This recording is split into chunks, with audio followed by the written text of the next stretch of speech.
Africa. 8:40 exactly. This is News and Views on Salam Media. We're now going to be talking with Monica Genya. She is, in fact, the MSF Southern Africa's Director of Association. And for those of you wondering what MSF stands for, it is Doctors Without Borders, MSF being a French word. And of course, Monica is going to translate for us. A very good morning to you. Welcome. Lovely talking with you again, but under very, very extremely difficult and horrific circumstances. Yes, thank you for having me. These circumstances are horrific indeed. So we are looking at the issue around, once again, the Ebola outbreak in the DRC. And from what we're hearing, that 2 weeks after the declaration of the Ebola disease outbreak in Ituri province, the situation is deeply alarming and a legitimate source of anxiety for communities and frontline health workers alike, which would obviously mean Doctors Without Borders, all their personnel there as well.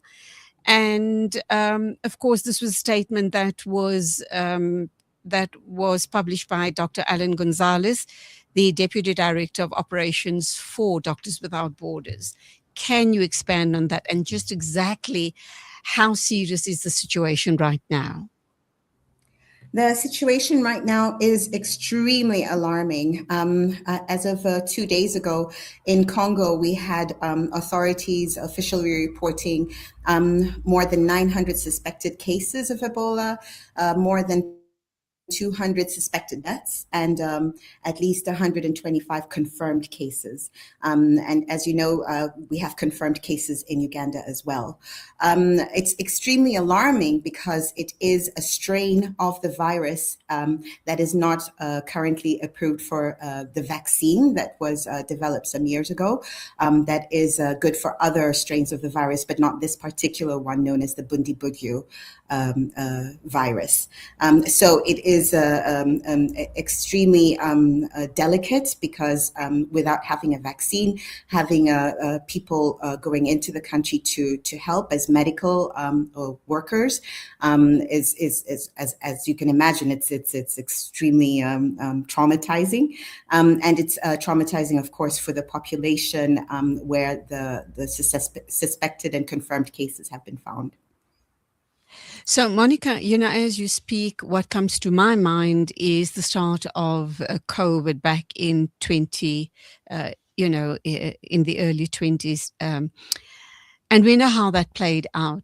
When it started out in China, we were kind of asking questions with all the different medical, the communicable diseases departments.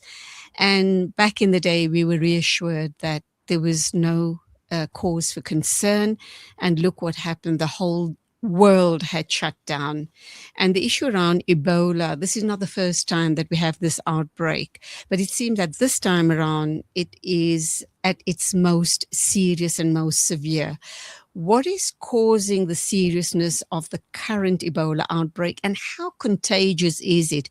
Do we have cause for concern in Africa, number one, and then probably globally as well? Yes, it is extremely serious. And I think what makes it more serious at the moment is, one, as we said, the virus involved, the Bundibugyo virus, even though it might be a bit less lethal than other viruses we've seen, it doesn't have approved treatments or vaccines. And another thing that's making things extremely serious is it's happening in areas of the Democratic Republic of Congo that are affected by ongoing conflict. So millions of people have already been displaced from their homes, and they're moving regularly across borders into neighboring countries. And as you can imagine, these conditions make it harder to identify individuals. And in cases of communicable diseases, we need to trace contacts, we need to isolate cases, we need to manage these cases in order to prevent further spread. So it is alarming that this is so challenging at the moment and has the potential potential to spread beyond where it is right now. Okay, we're going for an ad break and we'll come back. Monica, please, can you share with us signs and symptoms and the fact that it is highly contagious? And of course, we here in Africa are worried about the spread. How can it be contained? Will it be contained? What are the, what is preventing the fact that it can't be contained? You spoke about, obviously, mass migration because of it having broken out in the conflict regions of the DRC. But what more can be done? And what about international players, pharma companies, etc.? But all of that right after the ad break. Thank you. Shimmer, sparkle, captivate. Nothing less than a masterpiece. Droplets of gold inspires precious design. Platinum bursts with intricate freshness. And every pure diamond becomes more than just a girl's best friend. Voda Gold Gem Jewelers, where timeless dreams become a reality. Come to us. We tailor-make designer gold, platinum, and diamond jewelry. Trade in or remodel your old gold. Clad yourself with classy name-branded watches. We offer insurance valuation and freezer card calculation. Visit us at 534 Ridge Road, Overport, or call 031-208-9142. Voda Gold Gem Jewelers, manufacturers of fine gold and diamond jewelry. Tonight, a child in a shack will try to sleep through the cold. No heating, no insulation, just thin walls and a biting cold. African Muslims Agency is on the ground, reaching families in informal settlements across South Africa with blankets and winter essentials. Help us spread warmth this winter. For 180 Rand, give a blanket. For 360 Rand, a full winter pack. One gift, one less night in the cold. Africa Muslims Agency. Empowering, educating, inspiring. When the perfect blend of stylish decor, exquisite halal cuisine, and warm hospitality come together, it could only mean Al Bayt Lodge, your true home away from home. Al Bayt is the ideal heaven for families, business people, and tourists with its 4-star family rooms and other luxurious facilities. Conveniently situated close to Port Elizabeth Airport, the beach, and other amenities, your stay will be truly unforgettable, as you'll be taking home lasting memories of the warm hospitality, the serenity and tranquility that Al Bayt has to offer. For reservations, call 041-583-6415 or visit www.albaytlodge.co.za. Breaking stereotypes, moving boundaries, joining hands. Salam Media.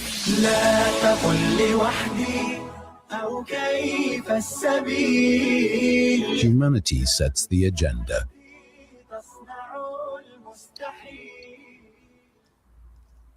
It is exactly 8:48 a.m. This is, of course, News and Views on Salam Media, and we are talking with Monica Genya, Doctors Without Borders, Southern Africa's Director of Association. We're looking at the outbreak of Ebola in the DRC and just how contagious is it, and the reasons why it's spreading rapidly in Central Africa. And there are, of course, concerns about spreading further north, south, and probably even globally. Back to you, Monica. Welcome back. Thank you for your time and insights on this very important discussion. Thank you for having me. As we were saying, that it is important that in cases where Ebola has broken out, that we are able to do contact tracing. We are able to isolate people who are suffering from symptoms. We're able to ascertain that it is Ebola and to start patient care for those people. And in the case where people are running from conflict, it becomes even harder to do these things. MSF currently has a large contingent of staff working in Eastern Congo, but of course it's not enough. We are asking for other international organizations, other medical organizations to come and join us to help contain and to start treatment for people who are suffering from the Ebola virus.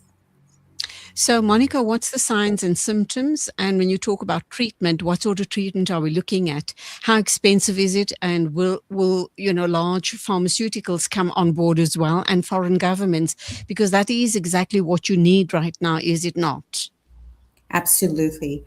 So the symptoms are basically flu-like symptoms, so elevated temperatures and feeling sick as though you may have the flu.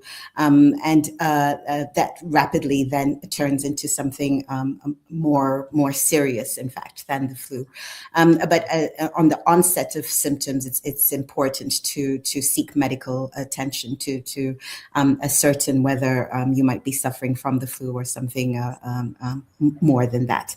Patient care relies primarily on symptom management, as there's no actual cure for Ebola. So we manage the symptoms. There's supportive care aimed at improving the patient's chances of survival, fluid replacement, oxygen therapy, and monitoring of blood and cardiac parameters. So what we do is we try to help the patient fight the virus by keeping other aspects healthy enough to fight the virus. So as we said, there's no cure, but there is patient care that can be done successfully, helping patients to fight off the virus.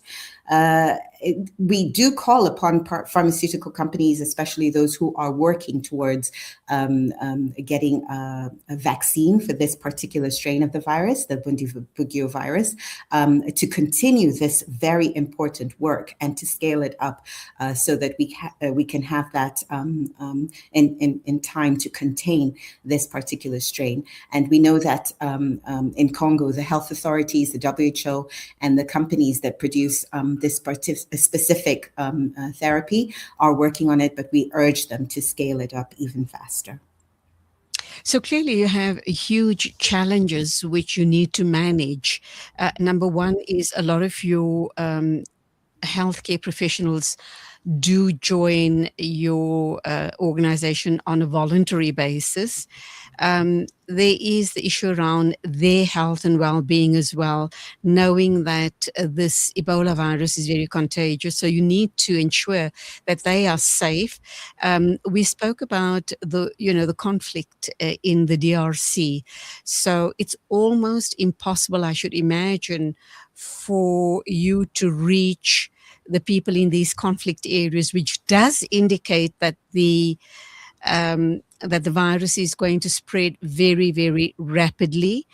And what is it that we're doing, or MSF is doing, to ensure that the medical personnel under your leadership are as safe as they possibly can be? And I do know that people who join MSF are so dedicated that, they don't really worry about their own safety, which they should put on top of the list. But they're there, they have so much of empathy. They're there to help and care for people who are truly, truly needy. So where are we in the middle of all of this? And how soon do you think, if the right structures were in place, do you think this could have been and would have been contained, given that obviously there's the issue around testing capacity? How does that then change the scenario regarding helping people get well again? Yes, absolutely. Our very dedicated staff are doing their best with the resources that they currently have in DRC. And we are sending protective PPE, basically, to keep them as safe as possible. We have protocols in place that are aimed at keeping our staff and patients and community as safe as we possibly can. But of course, more is needed.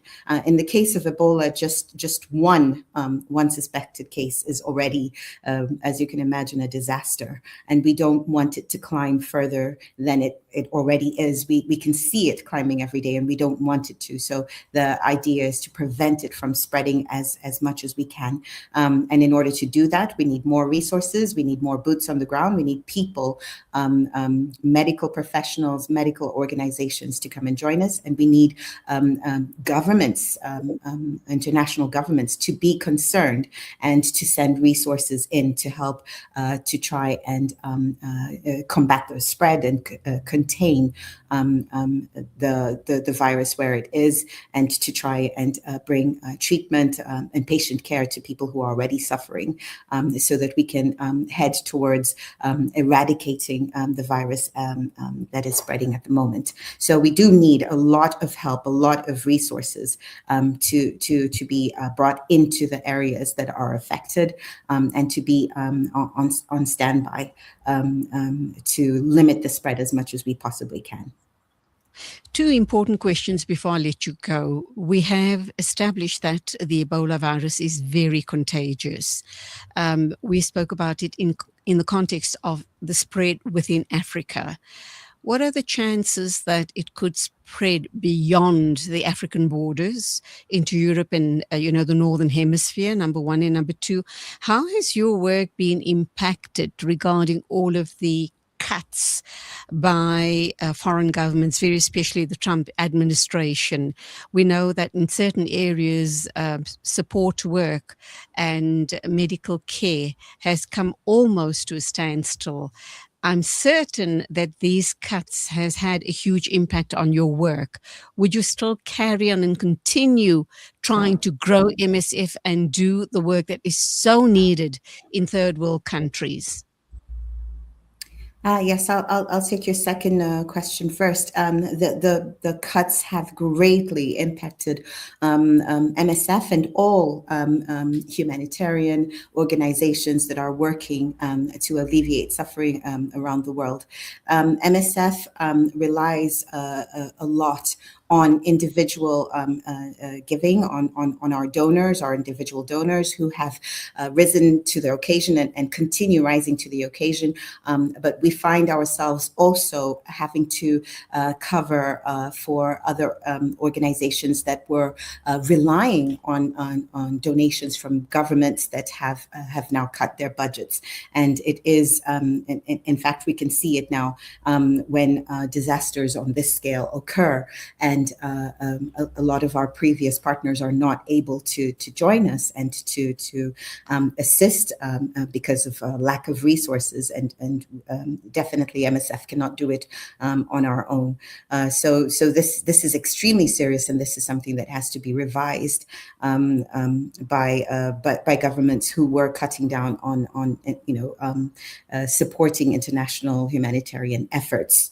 And when it comes to spreading beyond borders, it's possible. It is possible for this virus to spread beyond Congo, beyond Central Eastern Africa, beyond Africa. As we saw in COVID, it does have the potential to travel, basically, and we absolutely do not want to see that happening. That is the worst case scenario, and it has to be stopped in its tracks where it is. So the more that we can ramp up resources right now and send it to the places where we know people are affected, and to help with patient care, to help with isolation, to help with contact tracing, so that we can stop the virus from spreading, the less likely it will be to spread beyond where it is at the moment.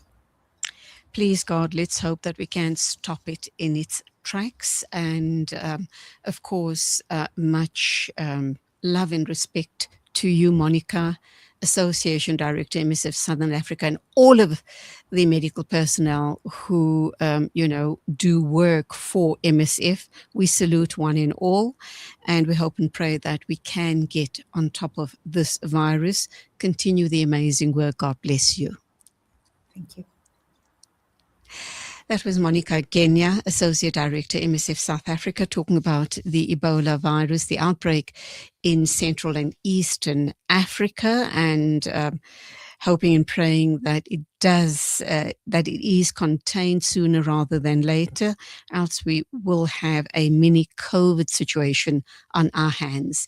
It is 8:59 a.m. This is News and Views on Salam Media. Do stay with us. Our second hour of News and Views will be unfolding in a couple of minutes' time. And let me also remind you that the second hour of News and Views is brought to you by Africa Muslims Agency. And in the second hour as well, we will be joined by Hafiz Imran Chunara, who is a personal excellence mentor and CEO of Africa Muslims Agencies. Stay with us.